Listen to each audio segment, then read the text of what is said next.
शिवाय। श्री शिवाय नमस्तुभ्यम। श्री आदिशक्ति पार्वती माताए नमः। श्री विघ्नेश्वराय नमः। श्री लक्ष्मी नारायणे नमः। श्री सरस्वती ब्रह्माय नमः। श्री सियारामे नमः।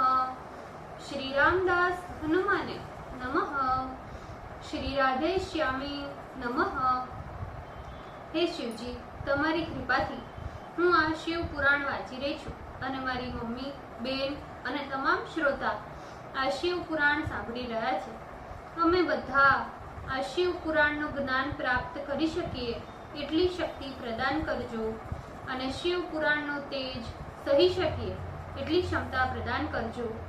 હે વિઘ્નેશ્વર ગણપતિ બાપા, તમે શિવ પુરાણના વંચનમાં આવતા તમામ વિઘ્ન હરજો। हे कृष्ण मनोहारिणी राधा जी, हे श्याम सुंदर, हे सिया राम जी, हे रामदास हनुमान जी, તમે શિવ પુરાણ સાંભળવા જરૂર પધારજો અને મારા હૃદયમાં સ્થાન ગ્રહણ કરજો। ઓમ નમઃ શિવાય। શ્રી શિવાય નમસ્તુભ્યમ। દ્વિતીય સંહિતા તૃતીય ખંડ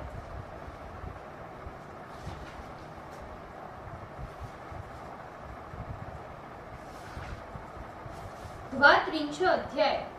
मैना की कन्यादान में शिव की अनिच्छा और सप्त ऋषियों का आगमन। Page number 576। ब्रह्मा जी बोले, हे नारद, उस ब्राह्मण का वचन सुनकर मैना के हृदय में महान दुख हुआ। उनके नेत्रों से शोक के कारण अश्रुपात होने लगा।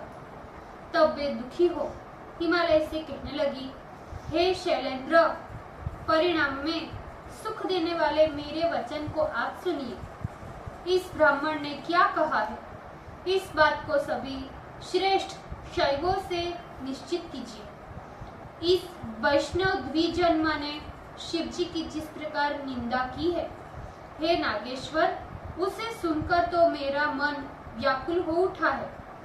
हे शैलेश्वर, यदि रुद्र ऐसे ही है तो मैं उन्हें निश्चित रूप से अपनी कन्या नहीं दूंगी, जिसका रूप एवं शील उत्तम नहीं है। उसे मैं इस प्रकार की सुलक्षणा कन्या भला किस प्रकार दे सकती हूँ? यदि आप मेरा वचन नहीं मानेंगे तो ये निश्चित समझ ले कि मैं अपना जान दे दूंगी, घर छोड़ दूंगी अथवा विष खा लूंगी अथवा अंबिका के गले में रस्सी बांधकर घोर वन में चली जाऊंगी, महासागर में डूब जाऊंगी, किंतु शंकर को अपनी कन्या कदापि नहीं दूंगी। ऐसा कहकर शोक से संतप्त हुई वो मैना कोप भवन को चली गई। उसने अपने हार उतार दिए और पृथ्वी पर लोट लोट कर रोने लगी। हे तात, उसी समय काली के विरह से व्याकुल हुए शंकर ने सप्त ऋषियों का स्मरण किया। ज्यों ही शिव ने उन सातों ऋषियों का स्मरण किया कि वे दूसरे कल्प वृक्षों के समान तत्काल वहां उपस्थित हो गए। अरुंधति तथा अन्य उनकी स्त्रियां साक्षात सिद्धि के समान आकर प्राप्त हो गई। सूर्य के समान अत्यंत तेजस्वी उन ऋषियों को उपस्थित देख शिव ने अपना जप कार्य भी छोड़ दिया। हे मुने, वे तपस्वी ऋषि शिव जी के आगे स्थित हो उन्हें प्रणाम कर स्तुति करते हुए अपने को कृतार्थ मानने लगे। फिर विस्मय में पड़कर उन लोगों ने पुनः लोक नमस्कृत उन शिव को प्रणाम किया और हाथ जोड़कर कहने लगे, हे देवताओं के सम्राट, हे महाराज, आज हम लोग अपने सर्वोत्कृष्ट भाग्य की किस प्रकार सराहना करें। हमने जो पूर्व काल में कायिक, वाचिक तथा मानसिक तीनों प्रकार की तपस्या की, उत्तम वेदाध्ययन किया, अग्निहोत्र किया तथा नाना प्रकार के तीर्थ किए और ज्ञान पूर्वक वांग, मन तथा शरीर से जो कुछ भी पुण्य किया, आज आपके स्मरण रूप अनुग्रह के प्रभाव से सब सफल हो गया। हे नाथ, जो लोग आपका नित्य स्मरण करते हैं अथवा आप जिनका नित्य स्मरण करते हैं, उनके पुण्य का तो कहना ही क्या। हे सदाशिव, जो आप किसी के मनोरथ पथ में नहीं आते, उस आपके स्मरण से हम लोग सर्वोत्कृष्ट हो गए। जिस प्रकार वामन पुरुष को फल प्राप्त हो जाता है, जन्मांध को नेत्र की प्राप्ति हो जाती है, गूंगे को वाणी, कंगाल को निधि दर्शन, पंगु को ऊंचे पहाड़ पर चढ़ने की शक्ति तथा बंध्या को पुत्र प्राप्ति से जो हर्ष होता है, उसी प्रकार हे प्रभु, आपके इस दुर्लभ दर्शन से हम लोग प्रसन्न हो गए। अब हम हे मुनीश्वर, आपके दर्शन के प्रभाव से लोकमान्य एवं पूज्य होकर ऊंची पदवी को प्राप्त हुए। हे देव देवेश, आप सर्वेश्वर के दर्शन से ही हम सर्वथा मान्यता को प्राप्त हो गए। बहुत कहने से क्या, आप जैसे पूर्ण परमात्मा को किसी से प्रयोजन ही क्या। पर यदि हम सेवकों पर कृपा करनी ही है, तो हम लोगों के सद्वश ही आज्ञा प्रदान करें। ब्रह्मा जी बोले। तब महेश्वर ने उन सप्त ऋषियों की बात सुनकर लौकिक आचार का आश्रय लेते हुए मनोहर वचन कहे। हे महर्षियों, ऋषि सर्वदा पूज्य है। उन ऋषियों में भी आप लोग विशेष रूप से पूज्य है। मैंने कारणवश ही आपका स्मरण किया है। आप सब कुछ जानते हैं कि मेरी अवस्था सदैव परोपकार करने वाली है, और विशेषकर लोक उपकार के लिए तो मुझे ये सब करना ही पड़ता है। आपको यदि मालूम ही है कि इस समय दुरात्मा तारक के द्वारा सभी देवता अत्यंत दुखी है, क्या करूं? ब्रह्मा ने उसे बड़ा विकट वरदान दे रखा है। हे महर्षियों, मेरी जो 8 प्रकार की मूर्तियां हैं, वे भी परोपकार के निमित्त ही है। उनका अपने लिए कोई स्वार्थ नहीं है, ये बात सत्य है। इस परोपकार के लिए ही मैं पार्वती के साथ विवाह करना चाहता हूँ, क्योंकि जो तप बड़े बड़े महर्षियों के लिए भी दुष्कर है, वैसा कठिन तप उस पार्वती ने केवल मेरे निमित्त किया। उसके मनोरथ के अनुसार उसका हितकारक फल तो मुझे उसे अवश्य देना पड़ेगा, क्योंकि मेरी ये प्रतिज्ञा है कि मैं सब प्रकार से अपने भक्तों को सुख प्रदान करता हूँ। ये बात सभी लोग जानते हैं। मैं पार्वती के वचन अनुसार भिक्षु का रूप धारण कर हिमालय के घर गया था और लीला करते करते पार्वती को मांगा था। उन दोनों स्त्री पुरुषों ने मुझ परब्रह्म जानकर वेद रीति से अपनी कन्या देना स्वीकार किया है। तदंतर देवताओं की प्रेरणा से भिक्षु वैष्णव का रूप धारण कर मैं उन दोनों को अपनी निंदा सुनाने लगा। उससे मेरे प्रति उनकी भक्ति नष्ट हो गई है। उस निंदा को सुनते ही वे बड़े दुखी हुए और मेरी भक्ति का त्याग कर दिया। हे मुनिगणों, अब वे अपनी कन्या मुझे नहीं देना चाहते। इसलिए हे महर्षिगण, आप लोग निश्चित रूप से हिमालय के घर जाए और वहां जाकर हिमालय तथा उनकी पत्नी मैना को समझाए। आप लोग वहां जाकर प्रयत्न पूर्वक वेद सम्मत वचन उनसे कहे और ऐसा कोई उपाय करे जिससे उत्तम प्रकार से कार्य की सिद्धि हो।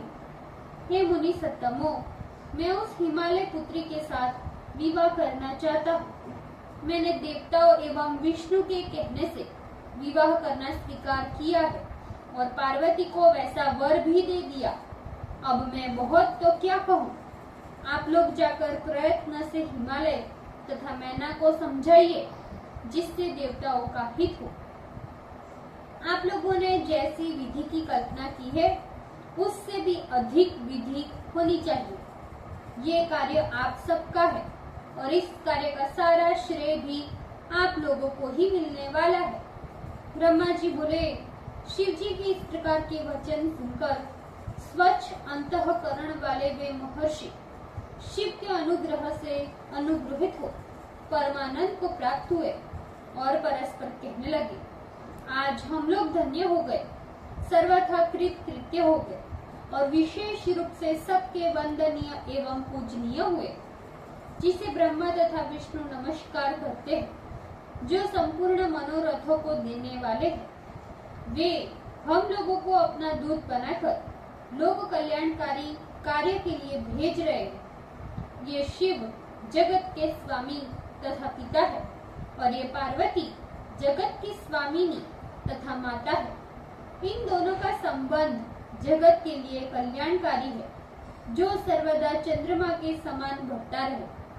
ब्रह्मा जी बोले, शिव के इस प्रकार कहे जाने पर वे दिव्य महर्षि शिव को प्रणाम कर आकाश मार्ग से हिमालय के नगर में पहुंच गए और उस दिव्यपुरी को देखते ही ऋषिगण तो आश्चर्यचकित हो गए और अपना पुण्य वर्णन करते हुए परस्पर कहने लगे, आज इस हिमालय के नगर को देखकर हम सभी महापुण्यवान एवं धन्य हुए। इस पुरी को देखने के लिए ही शिव ने इस प्रकार के कार्य में हमें नियुक्त किया। ये हिमालय के पुरी तो अलकापुरी, स्वर्गपुरी, भोगवती तथा अमरावती पुरी से भी उत्तम दिखाई पड़ती है।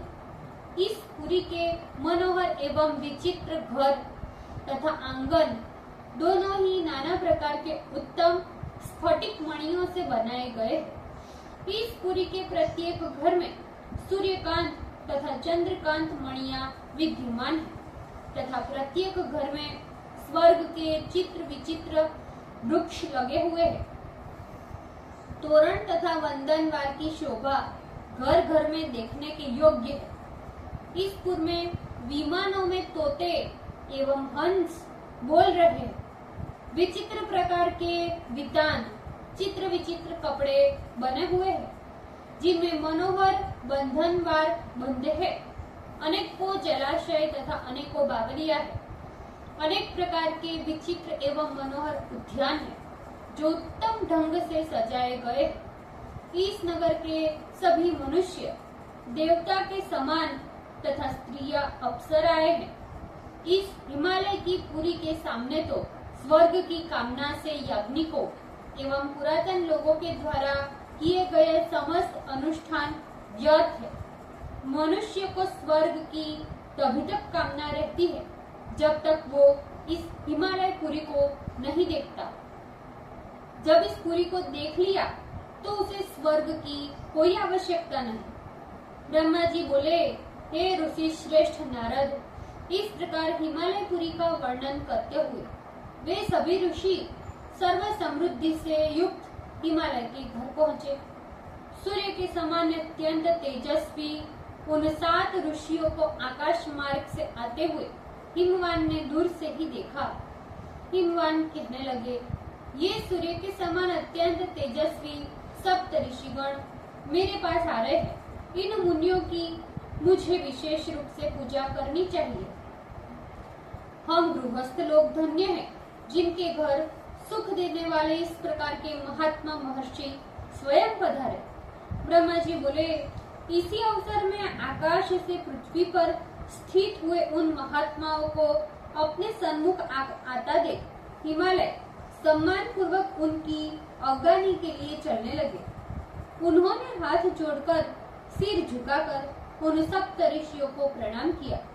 पुनः बड़े सम्मान के साथ उनकी पूजा की। उन सप्त ऋषियों ने नगाधिराज हिमालय की हितकारिणी पूजा को ग्रहण कर प्रसन्न मुख हो उनका कुशल मंगल पूछा। तब हिमालय ने सर्वप्रथम उनका सत्कार किया। आज मेरा गृहस्थाश्रम धन्य हो गया, ऐसा कहकर उन्हें बैठने के लिए भक्ति से उत्तम आसन दिया। जब ऋषि आसनों पर बैठ चुके तब हिमालय स्वयं उनकी आज्ञा ले अपने आसन पे बैठे और उन तेजस्वी ऋषि से कहने लगे, आज मैं धन्य हो गया, कृत्य हो गया और हमारा जीवन सफल हो गया। आज मैं लोक में दर्शनीय तथा तीर्थ स्वरूप हो गया। जो आप जैसे विष्णु स्वरूप महात्मा मेरे घर पधारे। आप सब महात्मा तो पूर्ण काम है। मुझ जैसे कृपण के घर आने का प्रयोजन ही क्या हो सकता है? तो भी मुझ सेवक के योग्य जो कार्य हो उसे दयापूर्वक कहिए, जिससे मेरा जन्म सफल हो। ओम नमः शिवाय। श्री शिवाय नमस्तुभ्यम। ભૂલચૂક માફ કરજો શિવજી, કૃપા રાખજો। આજના શિવપુરાણના વંચનનું પુણ્ય મને પ્રદાન કરજો શિવજી। ઓમ નમઃ શિવાય। શ્રી શિવાય નમસ્તુભ્યમ।